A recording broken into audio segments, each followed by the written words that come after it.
अस्सलाम वालेकुम। आज हमारा टॉपिक है डिप्रिसिएशन।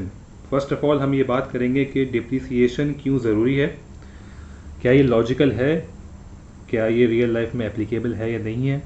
उसके बाद हम इसकी कैलकुलेशन देखेंगे। तो सबसे पहले मैं एक केस डिस्कस करता हूँ और फिर हम उस केस पे बात करेंगे कि किस तरह से इसको हम रियल लाइफ में अप्लाई कराते हैं डिप्रिसिएशन को। सो फर्स्ट ऑफ़ ऑल अगर आप देखें, लेट्स सपोज आपने एक चीज़ ख़रीदी, आपने एक फ़र्नीचर ख़रीदा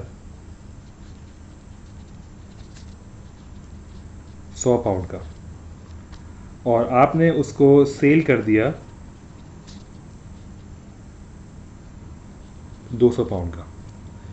तो अगर मैं आपसे सवाल पूछूं क्या आपका प्रॉफिट 100 रुपये हुआ है, तो आप ये कह सकते हैं हाँ, ग्रॉस प्रॉफिट तो हमारा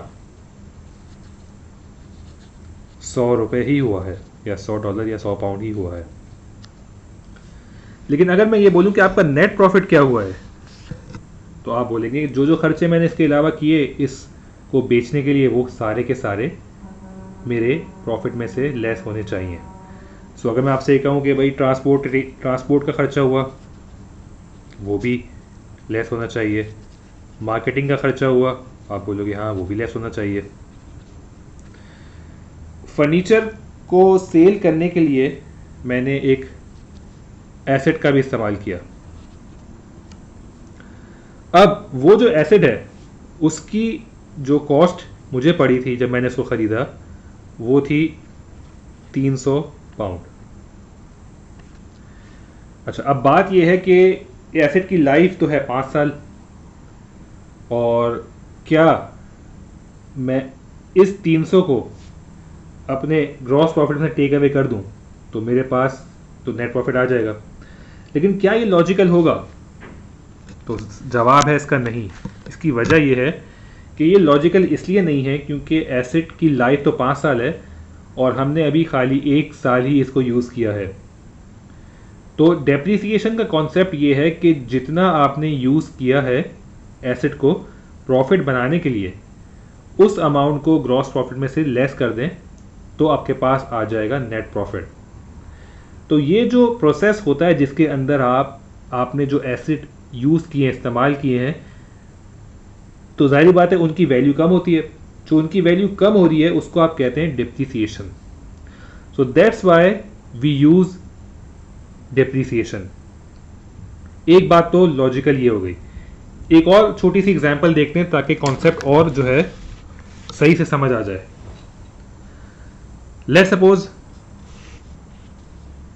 मैंने एक एसेट लिया, उसकी लाइफ 5 साल है, 1 2 3 4 5, और इसकी वैल्यू है $10,000।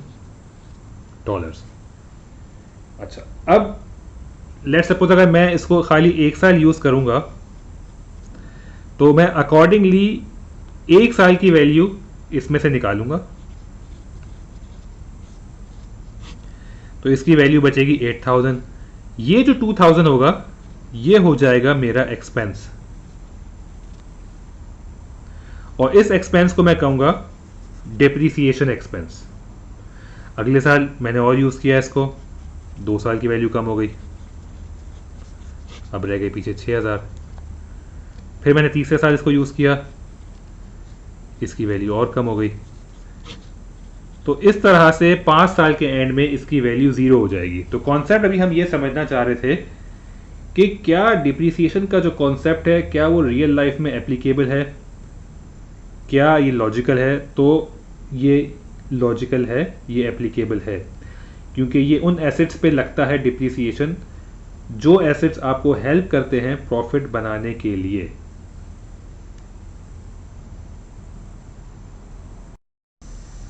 तो ये जो हमने आज अभी ये देखा है कि डेप्रिसिएशन का कॉन्सेप्ट क्या है, तो इस वीडियो को हम यहीं तक रखेंगे।